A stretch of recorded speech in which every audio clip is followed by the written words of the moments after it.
فریضہ اقامت دین مولانا صدرالدین اصلاحی کی کتاب سے دوسرا باب، مقصد فراموشی اور اس کے نتائج۔ اصول و مقصد کی اہمیت۔ کسی خاص اور اہم مقصد کی علمبردار جماعت کی زندگی اس بات پر موقوف ہے کہ اس کی نگاہ اپنے مقصد اور نصب العین پر اچھی طرح جمی رہے، اور مقصد و نصب العین پر نگاہ کا جمع رہنا اس بات پر موقوف ہے کہ اس مقصد تک پہنچنے کے جو اصول ہیں انہیں یہ جماعت دل و جان سے عزیز رکھتی ہو۔ اگر اس کے افراد میں اپنے مقصد کا گہرا عشق اور اپنے اصول کا گہرا یقین موجود ہو تو موت اس کو آنکھیں نہیں دکھا سکتی۔ یہ عشق و یقین اس بات کی ضمانت ہے کہ اس جماعت سے عزت و اقبال منہ نہیں موڑ سکتے، اور پھر اسی عشق و یقین کا یہ لازمی و فطری تقاضا ہے کہ جماعت کا اجتماعی نظم و نسق اس کے اپنے ہاتھوں میں ہو۔ وہ ایک لمحے کے لیے بھی اس صورتحال کو برداشت نہیں کر سکتی کہ کوئی ایسا اجتماعی نظم اس پر مسلط ہو جو اس کے محبوب اصولوں پر تعمیر نہ کیا گیا ہو، اور اگر سوئے اتفاق سے اس پر کبھی ایسے دن آ ہی پڑے تو اس کا ایک ایک فرد اس مچھلی کی طرح بے قرار ہو رہے گا جس کو پانی سے نکال کر خشکی پر ڈال دیا گیا ہو، اور اپنے مقصد، اپنے اصول اور اپنے نظام حیات کی محبت اسے موت کی بازی کھیلنے پر مجبور کر دے گی۔ وہ رائج الوقت نظام کے خلاف سراپا اضطراب بن جائے گا،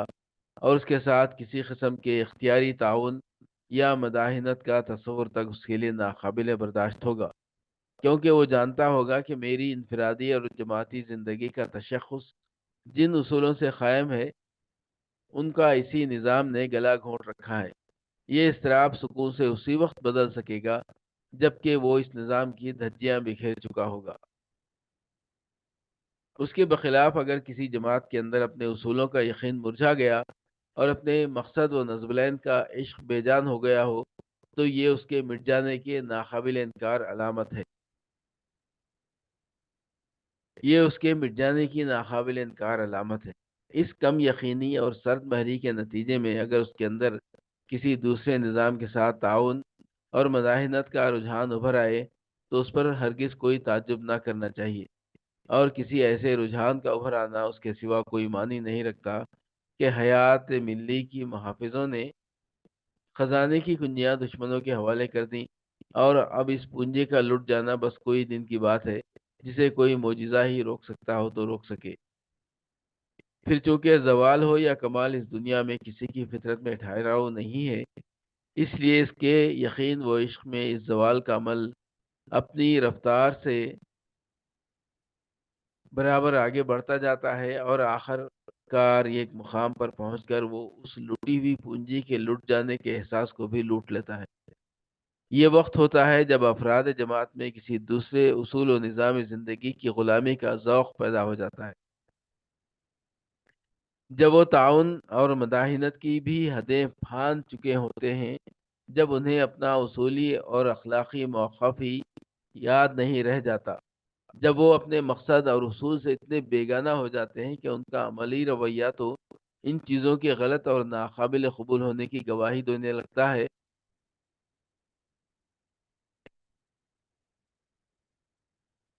ان کی نظری طور پر بھی یہ گوارا نہیں رہ جاتا کہ معاشرے اور مملکت کی باغ ڈور پھر سے ان اصولوں کے ہاتھ میں دے لیے جانے کی کوئی جد و جہد کی جائے، اور اگر کسی گوشے سے اس طرح کی پکار بلند ہوتی ہے تو وہ اسے حیرت کے کانوں سے سنتے اور اختلاف و انات کی زبانوں سے اس کا جواب دیتے ہیں۔ یہ وہ مقام ہے جہاں پہنچ کر جماعت بحیثیت ایک اصولی جماعت ہونے کے فنا ہو جاتی ہے، اور اس کے نالائق فرزند اپنے ہی ہاتھوں سے خبر کی گہرائیوں میں سلا دیتے ہیں۔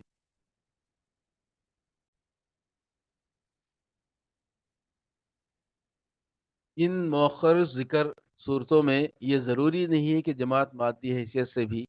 بے نام و نمود ہو جائے اور دنیا کی دولت اور سیاست میں اس کے لیے کوئی جگہ باقی نہ رہ جائے۔ اس کے برعکس یہ عین ممکن ہے کہ عام مادی تدبیروں پر عمل کر کے وہ اقوام عالم کے صفوں میں نمایاں اور عظیم الشان پوزیشن کی مالک ہو جائے، اس کے پاس حکومت کا کر و فر ہو، دولت کی شان و شوکت ہو، قومی اقتدار اور بین الاقوامی وقار ہو، لیکن اپنی ان تمام شوکتوں اور عظمتوں کے باوجود اس مقصد اور ان اصولوں کے نقطہ نظر سے جن پر اس جماعت کی بنیاد قائم تھی، اس کا وجود و عدم برابر ہے۔ جن اصولوں کی لاش ان کے پیروں تلے روندی جا رہی ہو، ان کو اس سے کیا بحث کہ وہ ذلت کے خاک پر ہے یا عظمت کے آسمان پر؟ ان کو اگر بحث ہے تو صرف اس بات سے کہ زندگی کے میدان میں ہمیں غالب و کارفرما بنانے کی اس کے افراد کے دلوں میں کتنی امنگ ہے، کتنی لگن ہے، اور وہ اس کے لیے اپنی جان، مال، اپنے ذرائع اور اپنی قوتوں کی کتنی قربانیاں دے رہے ہیں۔ لیکن اگر یہ کچھ نہیں ہے تو اپنی زبان حال سے یہ اصول ان سے اپنی بے تعلقی کا اعلان کر دیں گے، اور پھر انصاف اور دیانت کا کھلا تقاضا ہوگا کہ یہ لوگ بھی اپنی طرف سے اس اعلان کے برحق ہونے کی تصدیق کر دیں۔ اب ان کے لیے کسی طرح بھی جائز نہیں رہ جاتا کہ وہ ان اصولوں کے نام بدستور اب بھی لیتے جائے اور اپنے آپ کو جماعتی لقب سے موسوم کرتے رہیں، جو کبھی ان اصولوں کی صحیح نمائندگی کے سبب ہی انہیں ملا تھا، کیونکہ اب وہ ان کے نمائندے باقی نہیں رہے۔ اصول اسلام کی شرکت بیزاری، اس اصولی حقیقت کا اطلاق دنیا کی ہر جماعت پر ہو امت مسلمہ بھی اس کلیے سے کسی طرح مستثنا نہیں ہو سکتی۔ اس کی بھی اپنی واقعی زندگی کا دار و مدار اول و آخر اپنے اصل مقصد وجود اور اپنے اصول حیات ہی پر ہے۔ اس کے لیے بھی اپنے اصولوں کی اہمیت ویسی ہی ہے جیسی کہ کسی اور جماعت کے لیے اس کے اصولوں کی ہو سکتی ہے، بلکہ اس سے بھی کہیں زیادہ، کیونکہ زندگی کے دوسرے مسلکوں کے مقابلے میں اسلامی مسلک حیات کی ایک ممتاز نوعیت ہے، اور وہ ایک ایسی خصوصیت کا حامل ہے جو کسی اور مسلک، ازم اور نظام میں نہیں پائی جاتی۔ دنیا میں اسلام کے علاوہ دوسرے جتنے بھی نظام پیش کیے گئے ہیں وہ سب انسان کے اپنے دماغ کی پیداوار ہے۔ اس لیے مزید غور و فکر اور نئے تجربات اور معلومات کی روشنی میں ان کے اندر ترمیم کی گنجائش ہمیشہ موجود رہتی ہے، حتیٰ کہ ضرورت جب مجبور کر دیتی ہے تو ان میں کتنے ہی بیرونی اصولوں کا پیوند بھی لگا لیا جاتا ہے جس پر ان کے مخلص سے مخلوص اور پرجوش سے پرجوش عقیدت مندوں کو بھی عموماً کسی احتجاج کا خیال تک نہیں آتا۔ لیکن اسلام کا معاملہ اس باب میں بالکل دوسرا ہے۔ اس کا دعویٰ ہے کہ میرا پیش کیا ہوا مسلک حیات اور میرے اصول کسی انسانی دماغ کا نتیجہ نہیں ہے، بلکہ یہ اس علیم و خبیر کے تجویز فرمائے ہوئے ہیں جو نوع انسانی کے فطری تقاضوں، اس کی انفرادی اور اجتماعی مصلحتوں اور اس کی تمام داخلی اور خارجی ضرورتوں کا صحیح اندازہ داں ہے، اور جس کی نگاہ سے انسانی سرشت کا کوئی گوشہ بھی مخفی نہیں۔ اس لیے یہ مسلک کامل عدل اور توازن کا مسلک ہے، فطرت کے ٹھوس حقائق پر مبنی ہے، عالمگیر اور جہانی ہے، وقت اور جگہ کی حد بندیوں سے آزاد اور کسی ترمیم کی ضرورت سے ہمیشہ کے لیے بے نیاز ہے۔ بشری علوم و افکار اور نئے نئے تجربات اور معلومات اس کی کسی ایک اصل پر بھی کبھی انگلی نہیں رکھ سکتے۔ اس لیے اگر کسی نے اس کی پیروی کا دعویٰ رکھتے ہوئے بھی ایسی کوئی جسارت کرنی چاہیے تو اس کا شمار اس کے باغیوں میں ہوگا، نہ کہ فرما برداروں میں۔ کہا جا سکتا ہے کہ اسلام کا یہ رویہ بہت سخت اور سرتاسر آمرانہ ہے، لیکن یہ بات وہی شخص کہہ سکتا ہے جو یا تو اسلام کے اس دعویٰ ہی کے منکر ہو کہ وہ ایک خداوندی مسلک حیات ہے، یا پھر وہ حقیقت اور گمان میں فرقی کرنا نہ جانتا ہو اور علم الہی کو علم انسانی پر قیاس کرتا ہو، ورنہ اس سے بڑا عقلی دیوالیہ پن اور کیا ہوگا کہ ایک شخص یہ بھی کہتا ہو کہ اسلام کے پیش کیے اصولوں کا سرچشمہ علم الہی ہے، اور ساتھ ہی یہ بھی کہتا ہو کہ یہ اصول قابل ترمیم بھی ہو سکتے ہیں۔ اس مسئلہ کے حیات کا کٹر سے کٹر مخالف بھی عزر انصاف کسی کو یہ حق آزادی نہیں دے سکتا کہ ایک طرف تو وہ اسلام کی عقیدت کا دم بھرے اور دوسری طرف اس کے اصولوں پر عمل جراحی بھی کرتا پھرے۔ ہاں، اس کو یہ آزادی ہر وقت حاصل ہے کہ وہ سرے سے اسلام ہی کو چھوڑ دے اگر اس کے پورے دعوے کی پوری سچائی میں اسے تردد ہو اور اس کے نزدیک اس کے اصول ترمیم و اصلاح کے محتاج ہوں۔ اس فرق کو ذہن نشین کر لینے کے بعد یہ بات آسانی سے سمجھ میں آ جاتی ہے کہ اگر کسی اور جماعت کے لیے اپنے مسلک کے مخالف اصولوں سے تعاون یا مصالحت کرنا ممکن ہو تو ہو، مگر اسلام کے نام پر بننے والی جماعت کے لیے تو کسی غیر اسلامی نظام زندگی سے مصالحت یا مداحنت کا تصور بھی حرام ہے۔ چنانچہ جب قرآن نازل ہو رہا تھا اور ملت اسلامیہ کی بنیادیں بھری جا رہی تھی تو اس کی مخالف کم سے اس پالیسی کے اختیار کر لینے کی بار بار ترغیب ملتی رہی، مگر اللہ تعالیٰ کی طرف سے قطعی ہدایت تھی کہ پیغمبر صلی اللہ علیہ وسلم اور ان کے ساتھی اس ترغیب کو ہرگز خاطر میں نہ لائیں۔ مثلا اس کیمپ نے اپنی اسلام دشمن تدبیروں اور سرگرمیوں کو کسی طرح بھی کامیاب ہوتے نہ دیکھا، تو اس نے نبی صلی اللہ علیہ وسلم کے سامنے یہ تجویز رکھی کہ ایت بقرآن غیر ھذا او بدل سورہ یونس، اس قرآن کے بجائے کوئی دوسری کتاب لائیے یا پھر اس میں رد و بدل کر دیجیے۔ اس تجویز کی پیش کرنے والوں کا منشا صاف ظاہر ہے۔ دراصل یہ ایک تجویز یا مطالبے سے زیادہ ان کی طرف سے ایک پیشکش تھی۔ ان کا مدعا یہ تھا کہ محمد صلی اللہ علیہ وسلم اپنی تعلیمات میں ہمارے مشرکانہ افکار و عقائد کے لیے بھی کوئی گنجائش نکال دیں تو ہم ان کی مخالفت سے باز آ جائیں گے اور ان کی بات مان کر ان کے پیرو بن جائیں گے۔ ان کی اس تجویز یا پیشکش کا جو جواب اللہ تعالیٰ نے نبی صلی اللہ علیہ وسلم سے دلایا وہ یہ تھا، قل ما یکون لی ان ابدلہ من تلقاء نفسی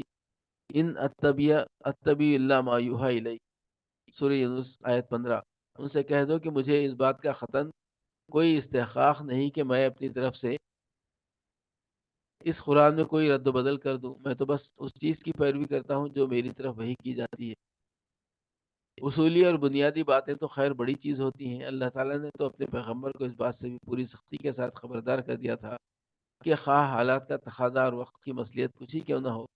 وہ شریعت کے کسی ایک جزوی قانون کو بھی نظر انداز نہیں کر سکتے۔ انحکم بینہم بما انزل اللہ ولا تتبع اہواءہم واحذرہم ان یفتنوک عن بعض ما انزل اللہ الیک، سورہ مائدہ۔ اے پیغمبر صلی اللہ علیہ وسلم، ان کے درمیان اس قانون کے مطابق فیصلہ کرو جسے اللہ نے نازل فرمایا ہے، اور ان کی خواہشوں کی پیروی نہ کرو، اور دیکھو اس بات سے ہوشیار رہو کہ کہیں کہیں لوگ تم کو اس ہدایت کے کسی جز سے غافل کر کے فتنے میں نہ ڈال دیں جس کو اللہ نے تم پر اتارا ہے۔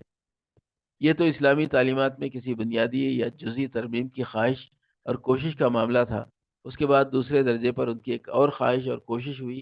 اور وہ یہ کہ کاش محمد صلی اللہ علیہ وسلم تبلیغ دین کے بارے میں مداحنت سے کام لیں تو وہ بھی یہی پالیسی اختیار کریں۔ ودو لو تدہنوا فیدہنون، سورہ قلم آیت 9۔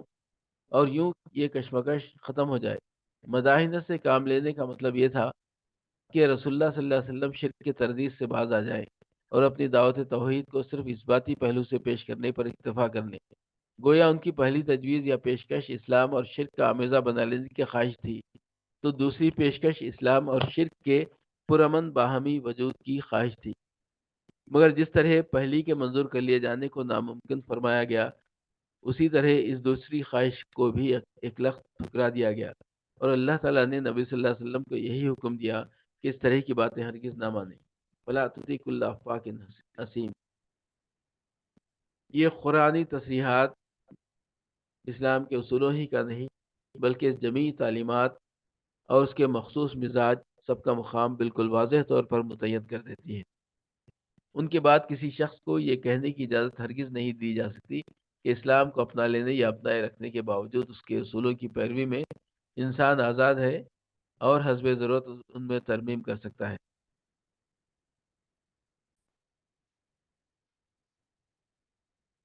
مقصد شناسی کا معیاری نمونہ۔ عملاً آج امت مسلمہ کی جو حالت بھی ہو، مگر اپنی زندگی کے آغاز میں ہر بااصول جماعت کی طرح یہ جماعت بھی اپنے مقصد کا گہرا عشق اور اپنے اصولوں کا سچا یقین لے کر اٹھی تھی، اور اس طرح اٹھی کہ رکاوٹوں کی کوئی بڑی سے بڑی چٹان بھی اس کا رخ نہ موڑ سکی۔ اس راہ میں اسے کیا کچھ پیش نہیں آیا، جانی اور مالی مصیبتوں نے اس پر یورش کی، سخت ترین خطرات نے اسے دھمکایا، رات کی نیند اس کی چھٹی، دن کا سکون اس کا برہم ہوا۔ خیر و مند کی آزمائشوں نے اسے آنکھیں دکھائیں، مگر تاریخ گواہ ہے اور اس گواہی کو کوئی جھٹلا بھی نہیں سکتا کہ ہولناک مصائب اور مشکلات کے امڑتے ہوئے طوفان میں یہ جماعت اپنے اصل موقف سے ایک اینچ ہٹنے پر بھی کبھی راضی نہیں ہوئی۔ حالانکہ اگر وہ مصالحت اور مداحنت کو ذرا بھی راہ دے دیتی تو یہ سارا ہنگامہ مصائب ایک دم سرد پڑ جاتا، دن رات کی بے اطمینانیاں امن و سکون سے بدل جاتی، معاشی تنگیاں بھی دور ہو جاتی، اور پورا عرب اس کی سیاسی برتری کو بھی بڑی آسانی سے تسلیم کر لیتا، جیسا کہ تاریخ بتاتی ہے۔ قریش نے نبی صلی اللہ علیہ وسلم کے سامنے صاف لفظوں میں یہ پیشکش کی تھی کہ اگر ہمارے معبودوں کے خلاف تنقیدیں کرنے سے باز آ جائیں تو ہم نہ صرف یہ کہ آپ صلی اللہ علیہ وسلم کی مخالفت ترک کر دیں گے، بلکہ آپ صلی اللہ علیہ وسلم کی خواہش مال و دولت بھی آپ صلی اللہ علیہ وسلم کی خواہش پر مال و دولت بھی آپ صلی اللہ علیہ وسلم کی خدمت میں لا کر ڈھیر کر دیں گے، اور آپ صلی اللہ علیہ وسلم کو اپنا سردار بلکہ بادشاہ بنا لیں گے۔ سیرت ابن ہشام جلد اول۔ جیسا کہ تاریخ بتاتی ہے اور قرآن کے کھلے ہوئے اشارات سے ثابت ہوتا ہے، لیکن اس کے لیڈر اور پیرو بھی جانتے تھے کہ یہ مداحنت یعنی شرک اور توحید کے پرامن باہمی وجود کی دعوت ان کے لیے موت کی دعوت ہے، کیونکہ اپنے اصولوں کو چھوڑ دینے کے بعد ہمارا وجود اپنے مقصد کے لحاظ سے بالکل بے معنی ہو کر رہ جائے گا۔ اس لیے یہ لوگ آگ اور خون کے طوفانوں میں بھی اپنے مرکز پر جمے رہتے، اور حالات کی کوئی سازگاری یا مصلحت انہیں اپنے مسلک سے بال برابر بھی نہ ہٹا سکی، اور حالات کی کوئی ناسازگاری یا مصلحت انہیں اپنے مسلک سے بال برابر بھی نہ ہٹا سکی۔ ایسا معلوم ہوتا تھا کہ انہوں نے تمام ہنگامی مسئلوں، مادی مصلحتوں، تدبیروں اور وقت و ماحول کے تقاضوں سے آنکھیں بند کر لی ہیں۔ بس ایک جنون ہے جس نے انہیں عقل و دانش کا دشمن بنا ڈالا ہے۔ چنانچہ اس زمانے کے سیاستدانوں اور مدبروں کا متفقہ فیصلہ ان کے بارے میں یہی تھا کہ انہیں ان کے دین نے فریب میں مبتلا کر رکھا ہے۔ غر ہؤلاء دینہم، اور یہ کہ یہ سفہاء ہیں۔ اگرچہ دنیا نے جلد ہی اس خود فریبی اور سفاہت کی حقیقت دیکھ لی، اور زیادہ دن نہیں گزرے تھے کہ تاریخ انسانی کا وہ حیرت انگیز انقلاب وجود میں آیا جس کی منطقی توجیہ کرنے میں بڑی بڑی عقلیں دنگ ہیں، جن کو اپنے گھروں میں بھی سر چھپانے کی جگہ نہ ملتی تھی۔ قیصر و کسریٰ کے تاج ان کے قدموں میں آ پڑے، اور ایک صدی بھی ختم نہ ہونے پائی تھی کہ وہ یورپ اور ایشیا اور افریقہ کے بیشتر حصوں پر چھا گئے۔ صرف ان کی زمینوں پر ہی نہیں بلکہ وہاں رہنے والوں کے دلوں اور دماغوں پر بھی۔ یہ سب کچھ یقیناً اسی گہری فدویت اور وفاداری کے طفیل ہوا جو ان کے دلوں میں اپنے مقصد وجود اور اپنے اصول حیات کے لیے موجود تھی، اور جس نے انہیں انہی کے لیے جینا اور مرنا سکھا دیا تھا۔ مقصد شناسی کا زوال۔ اسلام کے اس ابتدائی دور کے گزر جانے کے بعد اس امت پر وہ دور آیا جب اس کے افراد کے ذہنوں میں اپنے مقصد زندگی کے نقوش ماند پڑنے شروع ہوئے، اور مختلف اسباب کے تحت ان کے اندر مداحنت کی بیماری جڑ پکڑنے لگی، اور زمانے کے ساتھ ساتھ برابر ترقی کرتی گئی۔ غیر اسلامی اصول و نظریات مسلمانوں میں اس طرح پھیلنے لگے جیسے کسی دریا کا بند ٹوٹ گیا ہو۔ ان کی روک تھام کے لیے علماء حق کی طرف سے بہت کچھ کوششیں بھی ہوتی رہیں، مگر نا تربیت یافتہ عوام کی خام مذہبیت اور حکومتوں کی نافرش شناسی نے ان کی کوششوں کو پوری طرح کامیاب نہ ہونے دیا، اور یہ بیماری مسلم معاشرے کے اندر آہستہ آہستہ اسلامی اصول و افکار کی جڑیں کھوکھلی کرتی رہی۔ جب تک اس جماعت کا سیاسی اقتدار قائم رہا، اس وقت تک تو ان اصولوں کے بارے میں اس نے مجموعی حیثیت سے خود فراموشی اور خودکشی کی راہ نہیں اختیار کی، مگر جب سیاسی زوال نے بھی اسے آ لیا تو اس فکری زوال کی تیز رفتاری سیلاب سے باتیں کرنے لگی، اور ہوتے ہوتے اب وہ وقت آ پہنچا ہے کہ یہ جماعت اپنے آپ کو گویا پہچانتی بھی نہیں۔ اس کے افراد کی بہت بڑی اکثریت اپنے اصول و مقاصد، اپنے مسلک اور اپنے وجود کی غرض و غایت کو اس طرح بھول چکی ہے کہ اگر ان چیزوں کو سامنے رکھا جائے تو وہ نہ صرف یہ کہ ان سے اجنبیت محسوس کرتی ہے، بلکہ بسا اوقات پورے اطمینان اور ادعائے تحقیق کے ساتھ اس کو غیر اسلام یا زائد از اسلام ثابت کرنے کی کوشش کرنے لگتی ہے۔ جو چیزیں ان اصولوں کے بالکل مخالف ہیں وہ ان پر دیوانہ وار ٹوٹ پڑتی ہے، اور انہیں اس مطابق اسلام قرار دینے پر مصر ہو جاتی ہے۔ نتیجہ یہ ہے کہ ان کی تمام تر جدوجہد اپنے ہی مقصد حیات کی پامالی میں صرف ہو رہی ہے۔ اگرچہ خوش فہمی یہ ہے کہ یہ سب کچھ اسلام اور امت مسلمہ کی سرفرازی کا باعث ہوگا، بظاہر یہ محض ایک ایسا دعویٰ ہے جو دلیل سے بے نیاز ہے۔ اللہ نے جس کسی کی پیشانی پر دو آنکھیں دی ہیں وہ خود دیکھ سکتا ہے کہ حقیقت واقعہ اس کے سوا اور کچھ ہے ہی نہیں۔ اس سے انکار نہیں کہ ایک چھوٹی سی اقلیت ایسے لوگوں کی بھی اس جماعت میں موجود ہے جو بحمدللہ خود فراموشی اور خودکشی کے اس مقام تک ابھی نہیں پہنچی ہے، بلکہ اس کی نگاہ اپنے نزولین کے جلووں سے بھی آشنا ہے۔ اور وہ اسلام کے اصول و مقاصد کی یاد اپنے سینوں سے لگائے ہوئے ہے، لیکن انکار اس بات کا بھی تو نہیں کیا جا سکتا کہ خود شناس اقلیت کے بیشتر افراد کا حال بھی عملی نقطہ نگاہ سے کچھ قابل اطمینان نہیں، اور ان کے اندر یہ یاد محض ایک متبرک یادگار بن کر رہ گئی ہے، جس میں زندگی کی حرارت یا تو رہی نہیں یا مدھم پڑ چکی کہ محسوس نہیں ہوتی۔ حالات کی ناسازگاری اور مخالف قوتوں کی خہاری نے ان کے سروں میں وہ سودا ہی باقی نہیں رہنے دیا جس کے بغیر کسی بڑے مقصد اور اصول کا نام لینا کچھ زیب نہیں دیا کرتا۔ اس لیے ان لوگوں نے بھی خاموش مصالحت کی پرامن روش اختیار کر رکھی ہے، اور اس بات کی احتیاط رکھنا گویا ان کی مستقل پالیسی بن گئی ہے کہ ان پر سیاست و تدبر کی طرف سے مذہبی مجنون ہونے کا الزام نہ لگنے پائے۔ وہ دیکھتے اور جانتے سب کچھ ہیں، مگر اپنے کو یہ سمجھا کر خاموش ہیں کہ دین میں آسانی رکھی گئی ہے۔ اللہ تعالیٰ نے کسی شخص کو اس کی طاقت سے زیادہ مکلف نہیں قرار دیا، بلکہ ایسے اقدام و عمل سے باز رہنے کی وصیت فرمائی ہے جس میں مہلکے ہوں۔ امت نعمت بقدر رحمت کے قانون کی زد میں ان حالات میں یہ جماعت اگر دنیاوی جاہ و اقبال کی مالک ہوتی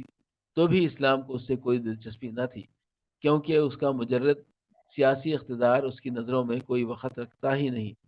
اس کو تو جو کچھ بحث اور دلچسپی ہے صرف اپنی اقامت سے ہے۔ اس نصب العین کو پس پش ڈال کر اس کے نام لینے والوں نے ہفتے اقلیم کی شہنشاہی بھی حاصل کر لی تو اس کے کس کام کی؟ مگر قدرت نے یہ چیز بھی تو آج ان کے پاس باقی نہیں رہنے دی۔ انہوں نے اپنے مقصد وجود کو دیوار پر پھینک کر جو کچھ پایا وہ محکومی یا نیم محکومی کا وہ داغ ہے جو ہر جماعت کی پیشانی پر تو لگ سکتا ہے، مگر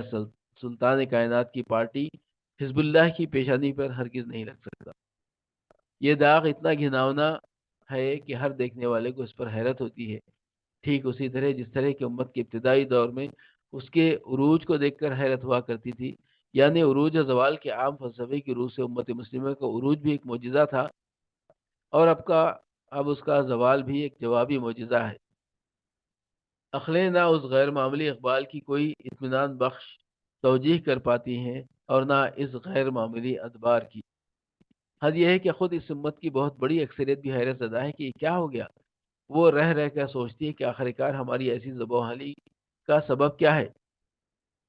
ہمیں یہ تسلیم ہے کہ ہمارے ایمان میں کمزوری آ گئی ہے، ہم بدعمل ہو گئے ہیں، ہمارے اخلاق تباہ ہو چکے ہیں، ہم احکام دین سے غافل ہیں۔ یہ سب کچھ صحیح، مگر پھر بھی برے بھلے جیسے ہیں آج اس دنیا میں صرف ہم توحید کے تنہا علم بردار ہیں۔ ہم اگر سر جھکاتے ہیں تو خدائی کے سامنے سر جھکاتے ہیں، اس کے رسول پاک صلی اللہ علیہ وسلم کا حلقہ اطاعت ہے تو صرف ہماری گردنوں میں ہے، اس کے احکام پر اگر کچھ عمل کرتے ہیں تو ہم ہی کرتے ہیں، اور ہمارے بالمقابل ساری دنیا کافر و مشرک ہے، خدا کی باغی اور توحید کی منکر ہے، رسول اللہ صلی اللہ علیہ وسلم کی مخالف اور قرآن کی دشمن ہے۔ پھر یہ کیا بات ہے کہ ہم پست اور وہ سربلند، ہم مفلس اور وہ دولت مند، ہم ذلیل و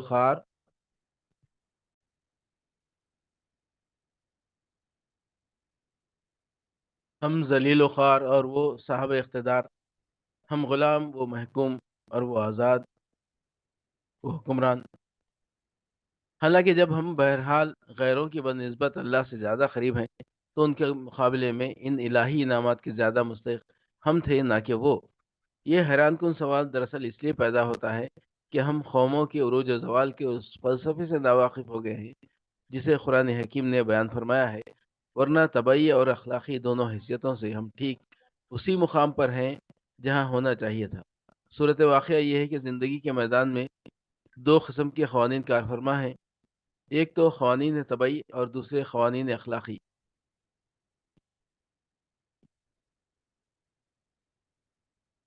اخلاقی سے یہاں مراد حقیقی دینی اخلاق ہے، نہ کہ افادی اور تجربی اخلاق، ورنہ افادی اخلاقیات سے بھی اگر کوئی قوم اگر بے بہرا ہو تو وہ محض طبعی قوانین کے بل پر غلبہ نہیں حاصل کر سکتی۔ اس جگہ افادی اخلاقیات کو بھی طبعی قوانین ہی کے اندر شمار کیا گیا ہے، کیونکہ وہ اپنی حقیقت کے اعتبار سے مادی تدابیر کے سوا کچھ نہیں، انہیں اخلاق کہنا ہی سرے سے غلط ہے۔ دوسرے قوانین اخلاقی قوموں کے اٹھانے اور گرانے میں یہ دونوں ہی قسم کے قوانین کام کرتے ہیں، مگر دونوں میں ایک فرق ہے، اور وہ یہ کہ تنہا قوانین طبعی تو ایک قوم کو میدان مقابلے میں فتح و غلبہ دلا سکتے ہیں، لیکن قوانین اخلاقی میں مشیت نے یہ قوت نہیں رکھی کہ وہ طبعی قوانین کی تھوڑی بہت مدد لیے بغیر بھی اکیلے ہی کسی قوم کو غالب و فتح مند بنا دیں۔ قوانین اخلاقی کو دراصل قوموں کی باہمی کشمکش اور جنگی معرکوں میں خصوصی اختیار فیصلہ کا مقام حاصل ہے، اور اس خصوصی اختیار کا استعمال وہ طبعی قوانین اور مادی قوتوں کی موجودگی میں ہی کرتے ہیں۔ یعنی اگر دونوں فریق جنگ صرف مادی تیاریوں کے ساتھ نبرد آزما ہوں تو فتح اس کی ہوگی جو لڑائی کے اسباب و ذرائع زیادہ لے کر میدان مقابلہ میں آیا ہوگا، اور اگر ایک طرف صرف مادی قوتیں ہوں اور دوسری طرف محض اخلاقی اور روحانی قوتیں ہوں تو فریق ثانی کا شکست کھانا یقینی ہے، بلکہ اسباب و علل کی اس دنیا میں فی الواقع یہ مقابلہ کوئی مقابلہ ہی نہیں۔ لیکن اگر مادی تدابیر اور اسباب و ذرائع کے اعتبار سے دونوں فریق برابر ہوں، مگر ساتھ ہی کہ فریق اخلاقی قوتوں سے بھی مسلح ہو، تو بلا شک و شبہ اسی کو غلبہ حاصل ہوگا اور ان کی اخلاقی قوتیں بڑھ کر اس جنگ کا فیصلہ اس کے حق میں کر دیں گی، جسے فریقین کے یکساں مادی سر و سامان کے باعث بظاہر کبھی ختم ہی نہ ہونا چاہیے تھا، بلکہ اس سے بھی بڑھ کر قرآنی تصریحات تو یہاں تک بتاتی ہیں کہ اگر مادی وسائل میں وہ فریق مخالف کا 10واں حصہ ہو تو بھی اس کی اخلاقی قوتیں اختیار فیصلہ بن کر اسے فتح یاب بنا دیتی ہیں، اور یہ اس طرح ہوتا ہے کہ یہ قوتیں اللہ تعالیٰ کی غیبی مدد اور مافوق طبعی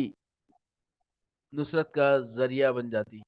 بشرطے کہ ایک طرف تو اس نے اپنے مقدور بھر مادی وسائل و تدابیر سے کام لینے میں دریغ نہ کیا ہو، اور دوسری طرف اپنے ایمان کو خوب راسخ اور اپنے اعمال کو صالح بنا لیا ہو، یا یوں کہیے کہ اس کے اندر اپنے اصولوں کا حقیقی عشق اور اپنے مسلک زندگی کا زندہ جنون موجود ہو۔ اس غیبی مدد اور مافوق طبی نصرت کے اللہ تعالیٰ کی طرف سے صریح وعدے کیے گئے ہیں۔ مثلا ایک کم من فیتن خلیلتن غلبت فیتن کثیرتم باذن اللہ، سورہ بقرہ 249۔ دو، ولا تہنوا ولا تحزنوا وانتم الاعلون ان کنتم مؤمنین، آل عمران 139۔ کتنی ہی چھوٹی جماعتیں بڑی جماعتوں پر اللہ کے حکم سے غالب ہوتی ہیں، نہ سست پڑو اور نہ غمگین ہو، تم ہی اونچے رہو گے بشرطے کہ تم مومن ہو۔ تین، ان یکم منکم عشرون صابرون یغلبوا مئتین، سورہ انفال آیت 65۔ اگر تمہارے 20 ثابت قدم اشخاص ہوں گے تو 100 پر غالب آئیں گے۔ ان الارض یرثها عبادی الصالحون، سورہ نساء 105 آیت ہے، یقیناً زمین کے وارث میرے صالح بندے ہوں گے۔ 5، ومن یتول اللہ ورسولہ والذین آمنوا فإن حزب اللہ هم الغالبون، سورہ مائدہ آیت 56۔ اور جو کوئی اللہ اس کے رسول کو اور مومنوں کو اپنا ساتھی بنائے گا تو وہ بامراد اور سربلند ہوگا، بے شک اللہ کی جماعت ہی غالب رہنے والی ہے۔ اس غیبی مدد کے ظہور کی مثالیں ہر دور میں پائی جا سکتی ہیں، خود اس امت کی ابتدائی تاریخ اس قسم کے واقعات سے بھری پڑی ہیں۔ بدر و احد، احزاب و حنین کے معرکوں میں خدا کی ان اندیکھی فوجوں نے جو کرشمے انجام دیے، قرآن کے صفوں میں وہ آج بھی محفوظ ہے۔ یہ ہے مخصوص ضابطہ کسی مومن گروہ کے عروج کا، اور یہی مخصوص ضابطہ تھا جس نے امت مسلمہ کا ابتدائی دور غیر معمولی عظمت اور سربلندی کا دور بنا دیا تھا۔ لیکن جہاں دوسری اہل ایمان جماعتوں کی طرح اس جماعت کو بھی قدرت کی خصوصی نظر عنایت حاصل ہے، وہیں اس کی ذمہ داریاں بھی بہت نازک ہیں، اور اس کے اس خاص وعدے کے ساتھ ایک خاص وعید سے بھی باخبر کیا جا چکا ہے، جس کی طرف سے افسوس ہے کہ اس نے اپنے کان بند کر لیے ہیں، اور یہی کان بند کر لینا ہے افسوس دراصل اس کے لیے غلط فہمیوں اور ہلاکتوں کا باعث بنا ہے، اور وہ سوال پیدا کر دیا گیا ہے جس کا ہم اوپر ذکر کر چکے ہیں۔ اس اجمال کی شرح یہ ہے، قرآن نے اللہ تعالیٰ کی رحمتوں اور نعمتوں کا جو قانون بیان فرمایا ہے، اس کی روح سے جس فرد یا گروہ پر اللہ تعالیٰ کا فضل و کرم جتنا ہی زیادہ ہوتا ہے، اس فضل و کرم کی ناشکری یعنی احکام الہی سے بے پرواہی برتنے پر اس کی پکڑ بھی اتنی ہی زیادہ سخت اور ہولناک ہوتی ہے۔ محکومی و نامرادی کی جتنی سزا وہ دوسری قوموں کو برے اعمال کی پاداش میں دیا کرتا ہے، اتنے برے اعمال کے ارتکاب پر اس قوم کو اس سے دگنی یا کئی کئی سزائیں دیتا ہے، جو اس کے کچھ مخصوص انعامات سے سرفراز کی جا چکی ہو۔ قرآن حکیم کی چند شہادتیں سنیے۔ سب سے پہلے خود نبی صلی اللہ علیہ وسلم کی ذات عالی مقام کو لے لیجئے، جس سے بڑھ کر محبوب اور مقرب بندہ عالم وجود میں آیا ہی نہیں، مگر یہ بات اس محبوب ترین بندے کو مخاطب کر کے کہی گئی تھی کہ ولولا ان ثبتناک لقد کدت ترکن الیہم شیئا خلیلا اذا لازقناک ضیف الحیات وضیف الممات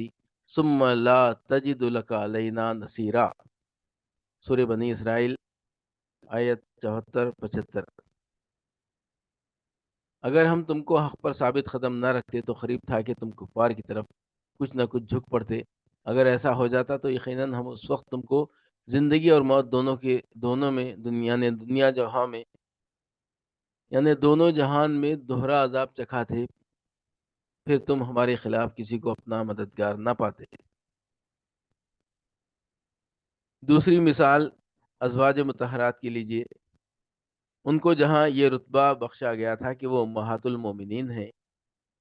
اور ان کی حیثیت عام عورتوں جیسی نہیں ہے،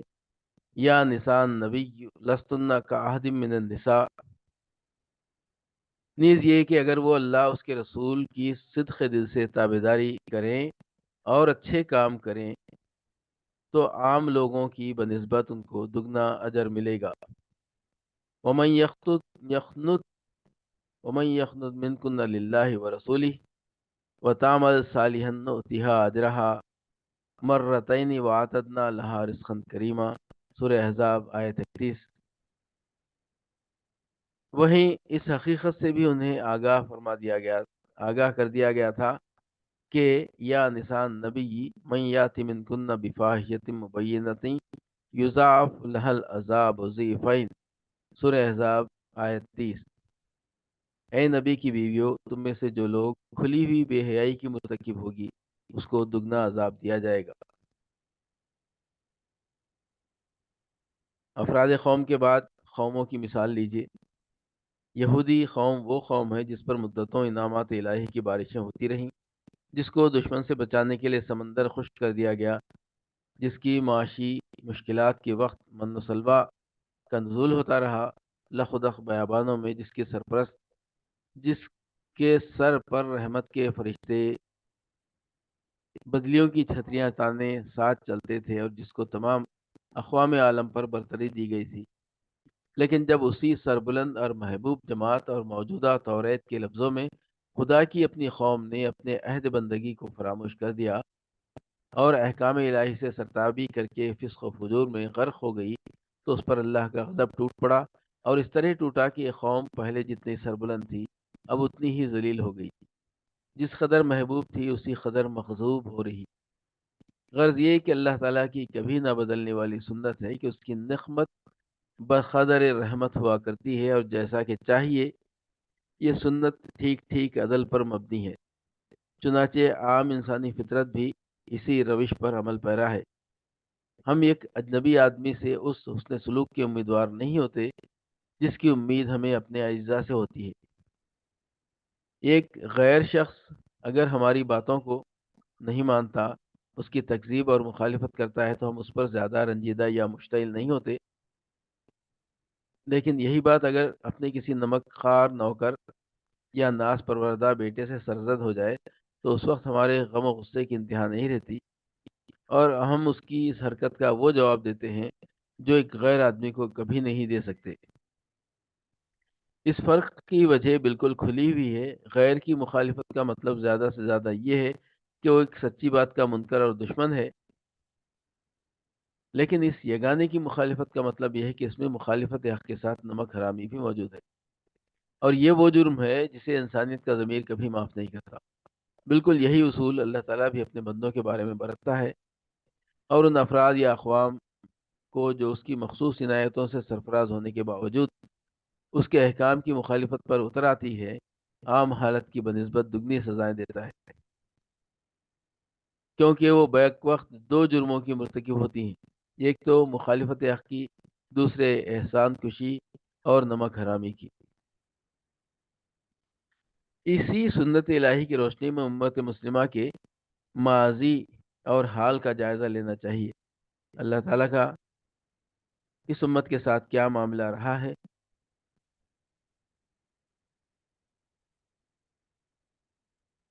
کیا یہ حقیقت نہیں کہ اس نے اس امت کو تقریباً وہ ساری کی ساری نعمتیں بھی بخشیں جو اس سے پہلے تمام دوسری امتوں کو دی گئی تھیں، اور ان کے علاوہ وہ نعمتیں بھی جو اب تک کسی امت کو نہیں ملی تھی؟ آخر یہ سارے جہان کی امامت کا منصب، سب سے بہتر امت ہونے کا اعزاز، یہ امت وسط اور شہداء علی الناس کے خطابات، یہ اکمال دین، اتمام نعمت کے انعامات اس سے پہلے بھی کسی امت کو ملے تھے؟ اگر نہیں، اور یقیناً نہیں، تو پھر غور کیجئے کہ اس امت کی ذمہ داریاں کتنی بھاری ہوں گی، اور ان ذمہ داریوں کے چھوڑ بیٹھنے کے نتائج کتنے خطرناک ہو سکتے ہیں۔ کنتم خیر امت اخرجت للناس، تم بہترین امت ہو جو لوگوں کی امامت و رہنمائی کے لیے برپا کی گئی۔ وکذالک جعلناکم امۃ وسطا لتکونوا شہداء علی الناس، سورہ بقرہ 143۔ اور اسی طرح ہم نے تم کو ایک معتدل امت سے بنایا ہے تاکہ تم سب لوگوں کے لیے حق کے گواہ بنو۔ الیوم اکملت لکم دینکم واتممت علیکم نعمتی ورضیت لکم الاسلام دینا، سورہ مائدہ آیت 3۔ آج میں نے تمہارے لیے تمہارے دین کو مکمل کر دیا اور تم پر اپنی نعمت تمام کر دی۔ جزا و سزا کا جو قانون اللہ تعالیٰ کے محبوب ترین پیغمبر اور اس پیغمبر کی محترم ازواج کے حق میں بھی اتنا بے لچک تھا، وہ دوسروں کے بارے میں کوئی نرمی کیسے دکھا سکتا ہے؟ اگر اس بہترین امت کا عملی ریکارڈ ویسا ہی ہے، یا قریب قریب ویسا ہی ہے جس کے لیے وہ مبعوث کی گئی تھی، تو یقیناً اسے اپنی موجودہ ذوب و حالی پر تعجب کرنے کا پورا حق ہے۔ لیکن اگر وہ اپنے مقصد وجود سے غافل ہو چکی ہے، تو پھر اسے تعجب اپنی حالت پر نہیں بلکہ اپنی سادہ لوحی اور اپنی خوش فہمی پر کرنا چاہیے۔ آخر قدرت نے کب اور کس پر ظلم کیا ہے جو آج وہ اس امت کے بارے میں انصاف کو بھول گئی ہے، اور بھول کر اسے بلا وجہ پستی کے گڑھے میں ڈھکیل گئی ہوگی؟ ذرا دیکھ تو لیجئے کہ اس امت کی ذمہ داری کیا تھی، اور اس وقت وہ اسے ادا کس طرح کر رہی ہے۔ اس کی ذمہ داریوں کا ضروری تعارف تو اگرچہ ابھی پچھلے باب میں نظروں سے گزر چکا ہے، لیکن مناسب ہوگا کہ بعض اور تصریحات بھی سن لی جائیں۔ قرآن مجید مسلمانوں سے کہتا ہے، اتبعوا ما انزل الیکم من ربکم ولا تتبعوا من دونہ اولیاء، تمہارے رب کی طرف سے جو کچھ نازل ہوا ہے اس کی پیروی کرو، اور اسے چھوڑ کر دوسرے جھوٹے خداوندوں کا اتباع نہ کرو۔ مسلمان کا کیا رویہ ہونا چاہیے، اور اسے کارزار حیات میں کون سا کردار ادا کرنا چاہیے؟ قرآن مجید کا صرف یہی ایک جملہ اس سوال کا مثبت اور منفی ہر پہلو سے واضح جواب دے دیتا ہے۔ اس سے یہ بھی صاف معلوم ہوتا ہے کہ اسے کیا کرنا چاہیے، اور یہ بھی کہ کیا نہ کرنا چاہیے۔ ایک طرف تو ہر وہ حکم جو ہدایت الہی اور ہدایت جو اللہ تعالیٰ کی طرف سے آئی ہو اس کے لیے واجب التعمیل ہے، خواہ اس کا تعلق عقائد اور عبادات سے ہو، خواہ اخلاق و معاملات سے، انفرادی مسائل سے ہو یا اجتماعی سے، مسجد اور مدرسے سے ہو یا گھر اور بازار سے، اسمبلی اور پارلیمنٹ سے ہو یا بزم صلح اور میدان جنگ سے۔ غرض کوئی موقع ہو، یہی احکام و ہدایات اس کے نظریوں کی بنیاد ہوں گے، یہی اس کے رویے کا فیصلہ کریں گے، اور انہی کا پابند ہو کر اسے رہنا پڑے گا۔ دوسری طرف اسے دوسری طرف اپنے اس حقیقی مالک کے سوا اور اس کے بھیجے ہوئے پیغمبر کے علاوہ اگر کسی اور جانب سے کوئی نظریہ، کوئی اسوہ، کوئی ضابطہ اور کوئی فیصلہ اس کے سامنے آتا ہے، تو وہ لازماً اس کے لیے قابل رد ہے۔ جیسا ضروری اس کے لیے یہ ہے کہ وہ اپنے رب کے ہر حکم کو بجا لائے، ٹھیک ویسا ہی ضروری امر یہ بھی ہے کہ ہر بیرونی شے کو دیوار پر دے مارے۔ قرآن کے اس مطالبے کو سننے کے بعد دو ہی راہیں اختیار کی جا سکتی ہیں، یا تو اس کا انکار کر دیا جائے، یا پھر غیر مشروع طریقے سے سر تسلیم خم کر دیا جائے۔ انکار کرنے کے معنی جس طرح یہ ہیں کہ انسان قرآن کو حق نہیں مانتا اور امر و حکم کو اللہ تعالیٰ ہی کے لیے مخصوص نہیں سمجھتا، اسی طرح اس مطالبے کو غیر مشروط طریقے پر تسلیم کرنے کے معنی یہ ہے کہ تسلیم کرنے والا قرآن کو برحق مانتا ہی ہے، وہ اس بات کا بھی اقرار و اعلان کر رہا ہے کہ اللہ تعالیٰ کی کسی ایک ہدایت کی پابندی سے گریز نہ کرے گا۔ ایک بالکل کھلی ہوئی اور سادہ سی حقیقت ہے کہ جس سے کسی اختلاف کی بابت سوچا بھی نہیں جا سکتا۔ اب اس حقیقت کے ہوتے ہوئے دین کی صرف بعض پابندیوں کو قبول کرنے اور بعض سے کترا کر نکل جانے کا رویہ جتنا غیر معقول اور مضحکہ خیز ہو سکتا ہے، اس کا اندازہ کرنا مشکل نہیں۔ جہاں تک قرآن کا تعلق ہے، اس نے تو ایسی بین بین کی روش اختیار کرنے والوں کو اپنا فیصلہ انصاف اور صریح لفظوں میں سنا رکھا ہے۔ افتؤمنون ببعض الکتاب وتکفرون ببعض فما جزاء من يفعل ذلك منكم الا خزي في الحیاۃ الدنیا ویوم القیامۃ یردون الی اشد العذاب، سورہ بقرہ آیت 85۔ کیا تم کتاب الہی کی بعض باتوں کو مانتے ہو اور بعض کو نہیں مانتے؟ سو ایسا کرنے والوں کی سزا اس کے سوا اور کچھ نہیں کہ وہ دنیا میں ذلیل خوار ہوں اور آخرت میں شدید ترین عذاب کی طرف لے جائے جائیں۔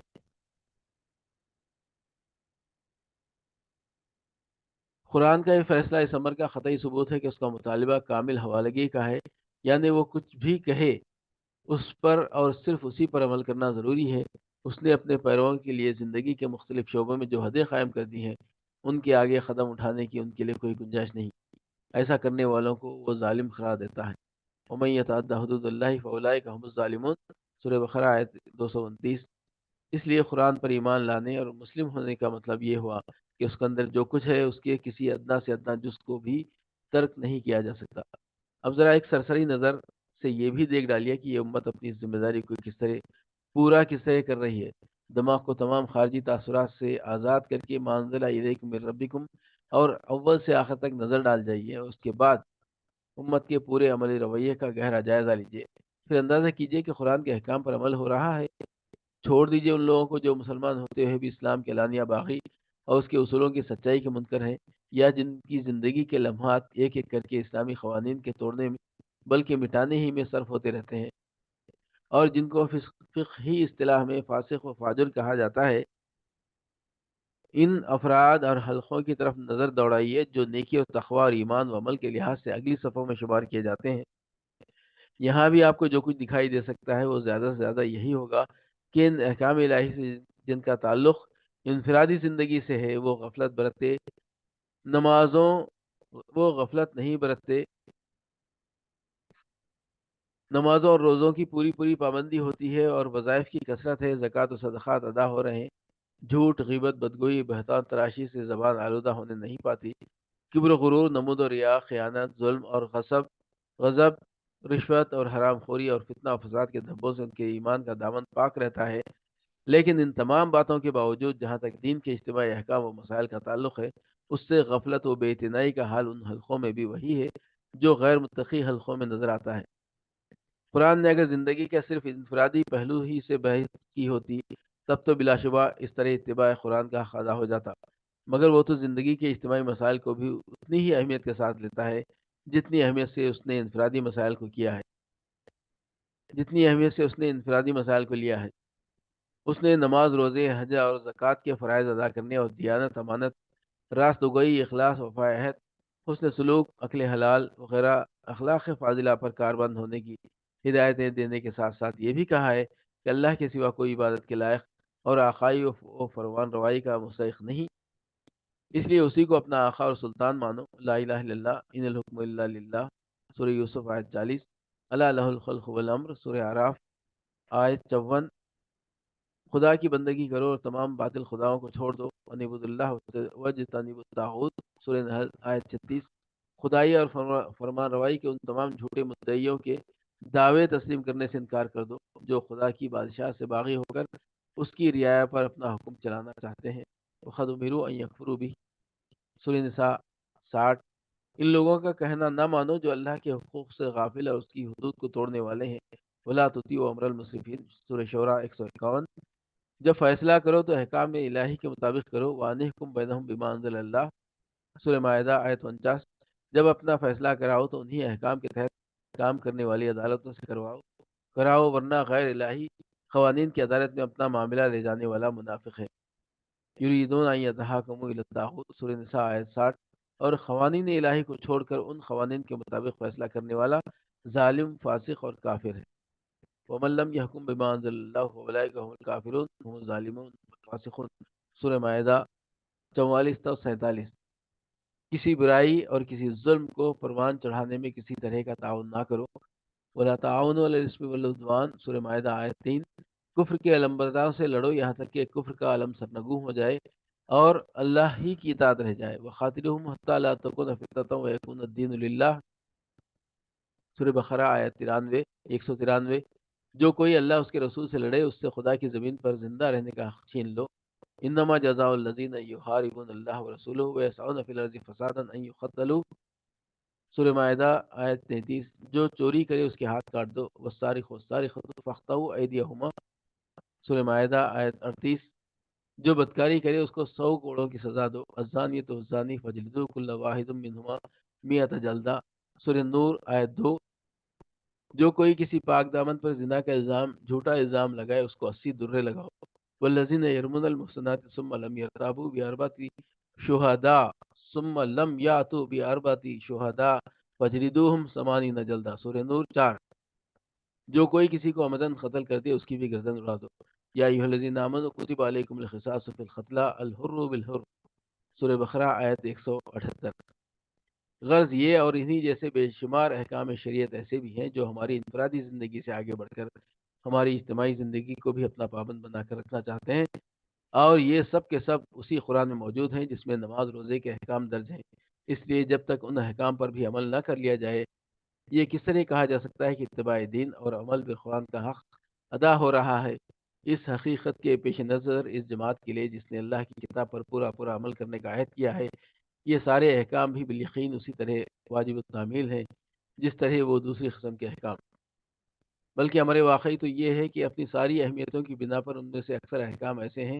جو مدار ایمان اور شرط نجات ہیں، اس لیے وہ ایک مسلمان کے لیے اولین توجہ کے مستحق ہیں۔ لیکن خالص دینی اور متقی حلقوں میں بھی ان پر عمل کا سراغ ملنا تو درکنار، عمل کی خواہش کا وجود بھی تقریباً نایاب سا ہے۔ آج ہمارے معبود اور شہنشاہ اللہ تعالیٰ ضرور ہے آج ہمارا معبود اور شہنشاہ اللہ تعالیٰ ضرور ہے، مگر مسجد کی 4 دیواریاں اس کی معبودیت اور شہنشاہیت کی آخری حدیں ہیں۔ مسجد سے باہر ہمارے آقا اور حکمران وہ لوگ ہیں جو ہماری ہی طرح مخلوق ہیں اور خود بھی اسی ایک حاکم حقیقی کے قانون کی پیروی کے لیے پیدا ہوئے ہیں۔ ان میں سے اکثر تو وہ ہیں جو اللہ اور رسول صلی اللہ علیہ وسلم کے اعلانیہ باغی اور کفر و ضلال کے امام ہیں، اور کچھ ایسے بھی ہیں جو مسلمان ہیں، لیکن ایسے مسلمان جنہوں نے اللہ کے ان حقوق فرما روائی کو جن کا تعلق دنیا میں انسانوں کی اختیاری زندگی سے ہے اپنے ہاتھوں میں لے لیا ہے۔ قریب قریب پوری امت مسلمہ انہی 2 قسم کے ارباب من دون اللہ کو اپنا صاحب امر و حکم بنائے ہوئے ہے۔ اب اس کے لیے قانون وہ ہے جو یہ خداوند ارضی نافذ کریں، نہ کہ وہ جو کتاب و سنت میں ہے۔ پھر جب انسانی زندگی کے ایسے بنیادی مسئلے میں اس امت نے پہلے مداحنت کی اور بالآخر تعاون کی پالیسی اختیار کر لی اور اپنے ہی جیسے انسانوں کے ہاتھوں میں اپنے نظام سیاست کی باغیں دے کر انہی کو اپنا صاحب امر تسلیم کر لیا، تو اس کے وہ بہت سے مسائل زندگی جن کا تعلق براہ راست حکومت سے ہوا کرتا ہے، آپ غیر اسلامی بنیادوں پر طے ہونے لگے۔ اب اس کے کتنے ہی اصول زندگی، اس کے سیاسی نظریات، اس کے معاشی تصورات اور اس کے عمرانی افکار کی بنیاد ہی بدل گئی، اور اس کی زندگی کا پورا ڈھانچہ اور مسائل زندگی پر غور و فکر کرنے کا طرز ہی کچھ اور ہو گیا۔ اب وہ اللہ وحدہ لا شریک کا لہو کی غیر منقسم حاکمیت کے بجائے انسانوں کی حاکمیت کے داعی اور علمبردار ہے۔ اب وہ اس نظام زندگی کو جو اپنے اصول و فروع میں سرتاپا غیر اسلامی، غیر قرآنی بلکہ کافرانہ ہے، نہ صرف انگیز کر رہی ہے بلکہ اس کی مشین چلانے میں مسابقت دکھا رہی ہے۔ اب اس کے افراد نہایت اطمینان کے ساتھ اللہ کے نازل کردہ قوانین کو چھوڑ کر انسانوں کے بنائے ہوئے قوانین کے مطابق فیصلہ کرتے اور کراتے ہیں، حالانکہ انہیں علم ہے کہ اس معاملے میں اللہ کا حکم یہ نہیں ہے۔ اب ارتداد، چوری، زنا، بہتان اور قتل کے جرائم کی سزائیں کہیں بھی وہ نہیں دی جاتی کہ جو کتاب و سنت میں مقرر ہیں، حالانکہ انہوں نے اپنے فرمان روائے حقیقی سے عہد کیا تھا اور وفاداری کا حلف اٹھایا تھا کہ ہم ان تعزیرات کو جاری کریں گے۔ اس طرح قرآن کا ایک بڑا حصہ صرف کتابت اور تلاوت کے لیے محدود ہو کر رہ گیا ہے، اور اس کے ماننے والوں کی عملی زندگی سے اس کا کوئی تعلق باقی نہیں رہا۔ اگر ہمارے اندر قرآنی تعلیمات کا سچا فہم اور اسلام کی صحیح بصیرت موجود ہو اور نفس کی چال بازیوں نے ہماری روح ایمانی کو تھپکیاں دے کر صلح نہ دیا ہو، تو یہ اعتراف کرنا پڑے گا کہ قرآن کے ساتھ ہم بڑی حد تک وہی سلوک کر رہے ہیں جو اہل کتاب نے تورات اور انجیل کے ساتھ کیا تھا۔ البتہ قرآن اللہ تعالیٰ کا چونکہ آخری ہدایت نامہ تھا جس کے باعث اس نے خود اس کی حفاظت کا وعدہ کر رکھا ہے، اس لیے یہ تو ممکن نہیں کہ گزشتہ آسمانی کتابوں کی طرح اس کتاب میں بھی لفظوں کا رد و بدل اور عبارتوں کی کاٹ چھاٹ کی کوئی جسارت کر سکے، کوئی جسارت کامیاب ہو سکے، لیکن اس کے علاوہ اور کوئی ظلم اور خیانت نہیں ہے، ایسی نہیں ہے جو دوسری امتوں نے اپنے صحیفوں کے ساتھ روا رکھی ہو اور مسلمان اس سے باز رہے ہوں۔ عملی طور پر انہوں نے قرآن کے ایک حصے کو فراموش کر رکھا ہے، مراحل زندگی میں اس کو آگے رکھنے کے بجائے پیٹ پیچھے رکھ چھوڑا ہے، اور کچھ اقرار اور کچھ انکار کی روش پر پورے اطمینان کے ساتھ چلے جا رہے ہیں۔ اس لیے کوئی وجہ نہیں کہ قدرت افتؤمنون ببعض الکتاب وتکفرون ببعض کا الزام ایک محدود معنی ہی میں صحیح ان پر عائد نہ کرے اور پھر خزی فی الحیات دنیا کی اس پاداش کا انہیں مستحق نہ ٹھہرائے جس کا اس کا قانون مطالبہ کرتا ہے۔